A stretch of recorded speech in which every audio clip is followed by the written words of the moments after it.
आकाशवाणी भोपाल से प्रस्तुत हैं प्रादेशिक समाचार।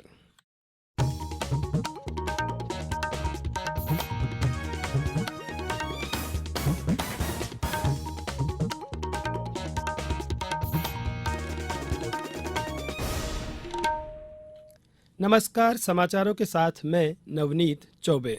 सबसे पहले इस बुलेटिन के मुख्य समाचार। दुनिया में चीनी का सबसे बड़ा उत्पादक और दूसरा सबसे बड़ा निर्यातक देश बना भारत। मुख्यमंत्री तीर्थ दर्शन योजना के तहत आज 5 विशेष ट्रेनें कामाख्या, रामेश्वरम, अयोध्या, वाराणसी, तिरुपति और पुरी के लिए होगी रवाना। प्रदेश के अधिकतर जिलों में एक बार फिर शुरू हुआ बारिश का सिलसिला। आज भी कई जिलों में भारी बारिश की संभावना। और भारत और दक्षिण अफ्रीका के बीच 3 एक दिवसीय क्रिकेट मैचों की श्रृंखला का पहला मुकाबला आज। अब समाचार विस्तार से। भारत दुनिया में चीनी का सबसे बड़ा उत्पादक और दूसरा सबसे बड़ा निर्यातक बन गया है। देश में सत्र 2021-22 में 5,000 लाख मीट्रिक टन से अधिक गन्ने का रिकॉर्ड उत्पादन हुआ। इसमें से 35 लाख मीट्रिक टन चीनी को एथनॉल उत्पादन के लिए और 359 लाख मीट्रिक टन चीनी का उत्पादन चीनी मिलों द्वारा किया गया था। उपभोक्ता कार्य, खाद्य और सार्वजनिक वितरण मंत्रालय ने कहा है कि यह मौसम भारतीय चीनी क्षेत्र के लिए परिवर्तनकारी साबित हुआ है। इस सत्र में चीनी का रिकॉर्ड 109 लाख मीट्रिक टन से अधिक का निर्यात हुआ।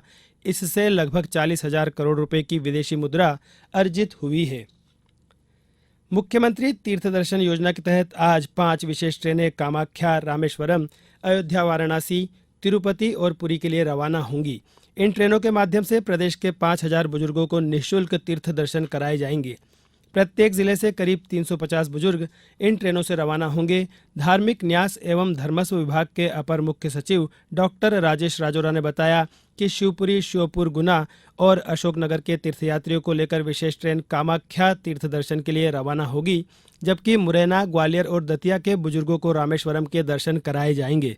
वहीं बैतूल, विदिशा और सीहोर के बुजुर्गों को अयोध्या, वाराणसी, इंदौर, धार और उज्जैन के बुजुर्गों को तिरुपति तथा बालाघाट, मंडला, जबलपुर और डिंडोरी के तीर्थयात्रियों को पुरी के लिए रवाना किया जाएगा। सभी यात्री 11 अक्टूबर को वापस लौटेंगे। शहडोल जिले की आंगनबाड़ियों में पदस्थ कार्यकर्ता और सेक्टर सुपरवाइजर को हाईटेक किया जा रहा है। आंगनबाड़ियों को स्मार्ट बनाने और कागजी कामकाज को डिजिटल करने के उद्देश्य से 1,599 आंगनबाड़ी कार्यकर्ताओं को इसी माह में स्मार्टफोन दिया जा रहा है, जिनकी कीमत करीब 1.5 करोड़ रुपए है। इससे समय की बचत होगी और सभी जानकारी महिला एवं बाल विकास विभाग के सॉफ्टवेयर में सीधे अपलोड हो सकेगी। कार्यकर्ता के अलावा 56 सेक्टर सुपरवाइजर को भी स्मार्टफोन दिया जाएगा, जिससे केंद्रों की मॉनिटरिंग करने में आसानी हो सके। रिकॉर्ड रखरखाव की दिशा में भी नवाचार किया जा रहा है। जिला कलेक्टर वंदना वैद्य ने बताया कि आंगनबाड़ी केंद्रों में पारदर्शिता लाने के साथ ही पेपरलेस काम के लिए स्मार्टफोन का वितरण किया जा रहा है। इससे कुपोषण सहित पोषण आहार वितरण में निगरानी आसान होगी। मुरैना नगर गौरव दिवस के 3 दिवसीय आयोजन का शुभारंभ आज पुलिस परेड ग्राउंड में अपराह्न 3 बजे किया जाएगा। नगर निगम कमिश्नर संजीव कुमार जैन ने बताया कि इस आयोजन में 3 दिवस तक सांस्कृतिक, खेल और पुरातत्व पर आधारित गतिविधियां होंगी। शुभारंभ सत्र के मुख्य अतिथि केंद्रीय मंत्री नरेंद्र सिंह तोमर तथा अध्यक्षता मुरैना जिले के प्रभारी मंत्री भारत सिंह कुशवाहा द्वारा की जाएगी। अब समाचारों में वक्त है एक ब्रेक का। ये समाचार आप आकाशवाणी भोपाल से सुन रहे हैं। हमारे समाचारों को अब आप कभी भी और कहीं भी अपनी सुविधा के अनुसार सुन सकते हैं। ये समाचार बुलेटिन YouTube, ट्विटर और फेसबुक पर AIR न्यूज भोपाल पेज पर सुने जा सकते हैं। इसके अलावा आप हमारी वेबसाइट newsonair.com पर या AIR न्यूज ऐप पर भी समाचार सुन सकते हैं। ब्रेक के बाद समाचारों में एक बार फिर आपका स्वागत है। मुख्यमंत्री शिवराज सिंह चौहान ने कल उज्जैन के महाकालेश्वर मंदिर में दर्शन कर प्रधानमंत्री के कार्यक्रम स्थलों का निरीक्षण भी किया। श्री चौहान यहां के दशहरा मैदान में रावण दहन के कार्यक्रम में शामिल हुए। मुख्यमंत्री ने इस अवसर पर उपस्थित जन समूह को संबोधित करते हुए कहा कि 11 अक्टूबर का दिन उज्जैन एवं समूचे प्रदेश के लिए गौरव का दिन होगा।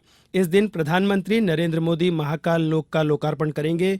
उन्होंने प्रदेशवासियों को लोकार्पण अवसर पर महाकाल लोक आने का एवं इसमें सहभागिता निभाने का निमंत्रण भी दिया। प्रदेश में बुराई पर अच्छाई की जीत का पर्व विजयादशमी कल धूमधाम से मनाया गया। भोपाल, इंदौर, जबलपुर और ग्वालियर सहित प्रदेश भर में रावण दहन किया गया। इस दौरान कई जगहों पर रामलीला मंचन से लेकर रंगीन आतिशबाजी के नज़ारे भी दिखे।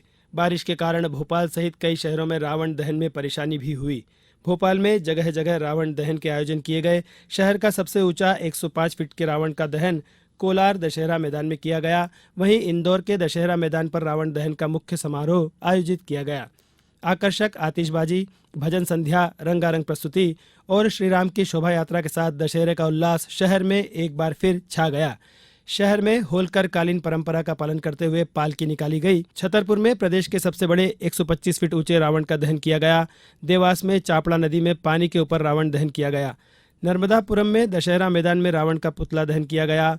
डिंडोरी में मौसम की प्रतिकूलता के चलते रावण दहन कार्यक्रम 1 घंटे पूर्व ही शुरू हो गया, जिसके बाद चल समारोह निकाला गया। नीमच जिले में पुलिस तथा अन्य विभागों ने शस्त्रों की पूजा की। प्रदेश के अधिकतर जिलों में एक बार फिर वर्षा का सिलसिला शुरू हो गया है। मौसम विज्ञानियों के मुताबिक आज भी पूरे प्रदेश में वर्षा होगी। विशेषकर सागर और जबलपुर संभागों के जिलों में कहीं कहीं भारी वर्षा भी हो सकती है। उधर कल नौगांव में 28, सागर में 26, दमोह में 8, रायसेन में 7, सतना में 6 और भोपाल में 2.7 मिलीमीटर वर्षा हुई। मौसम विज्ञान केंद्र से मिली जानकारी के मुताबिक बंगाल की खाड़ी और उससे लगे आंध्र प्रदेश के तट पर बना कम दबाव का क्षेत्र कमजोर पड़ने के बाद हवा के ऊपरी भाग में चक्रवात बन गया है। इस चक्रवात से पूर्वी मध्य प्रदेश से होकर उत्तराखंड तक टर्फ लाइन बन गई है। इसके असर से आज सीधी, रीवा, शहडोल, डिंडोरी, कटनी, सागर, सिवनी, जबलपुर, छतरपुर, पन्ना जिलों में भारी वर्षा होने की संभावना है। भारत और दक्षिण अफ्रीका के बीच 3 एकदिवसीय क्रिकेट मैचों की श्रृंखला का पहला मुकाबला आज होगा। यह मैच लखनऊ में दोपहर 1:30 बजे से खेला जाएगा। दूसरा मुकाबला 9 अक्टूबर को रांची और तीसरा तथा अंतिम मैच 11 अक्टूबर को दिल्ली में होगा। अब कुछ समाचार संक्षेप में। शहडोल जिले की तीनों नगरीय निकायों में अध्यक्ष और उपाध्यक्ष का चुनाव 18 अक्टूबर से पहले कर लिया जाएगा। कलेक्टर वंदना वैद्य ने बताया कि पार्षदों के निर्वाचन की अधिसूचना जारी होने की तारीख से 15 दिन के भीतर चुने हुए पार्षदों का सम्मेलन बुलाया जाना है। गुना में मुख्यमंत्री जन सेवा अभियान के अंतर्गत आज शहरी इलाकों में शिविर आयोजित किया जाएगा। छिंदवाड़ा में आंचलिक कृषि अनुसंधान केंद्र द्वारा आगामी 5 दिनों के मौसम को देखते हुए जिले के किसानों को मौसम के अनुसार कृषि कार्य करने की सलाह दी गई है। छतरपुर जिले में रुक रुक कर हो रही बारिश से किसानों के खेतों में कटी पड़ी हुई उड़द और तिल की फसल खराब हो रही है।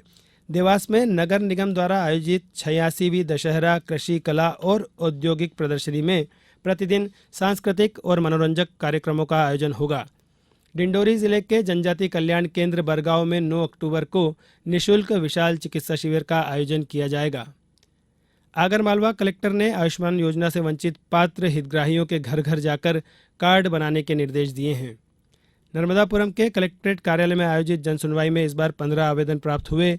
ब्रह्म कुमारी ईश्वरी विश्वविद्यालय खंडवा द्वारा 7 से 11 अक्टूबर तक सुरक्षित भारत सड़क सुरक्षा मोटरसाइकिल यात्रा का आयोजन किया जा रहा है। अंत में मुख्य समाचार एक बार फिर। दुनिया में चीनी का सबसे बड़ा उत्पादक और दूसरा सबसे बड़ा निर्यातक देश बना भारत। मुख्यमंत्री तीर्थ दर्शन योजना के तहत आज 5 विशेष ट्रेनें कामाख्या, रामेश्वरम, अयोध्या, वाराणसी, तिरुपति और पुरी के लिए होगी रवाना। प्रदेश के अधिकतर जिलों में एक बार फिर शुरू हुआ बारिश का सिलसिला। आज भी कई जिलों में भारी बारिश की संभावना। और भारत और दक्षिण अफ्रीका के बीच 3 एकदिवसीय क्रिकेट मैचों की श्रृंखला का पहला मुकाबला आज। इस बुलेटिन में बस इतना ही। नमस्कार।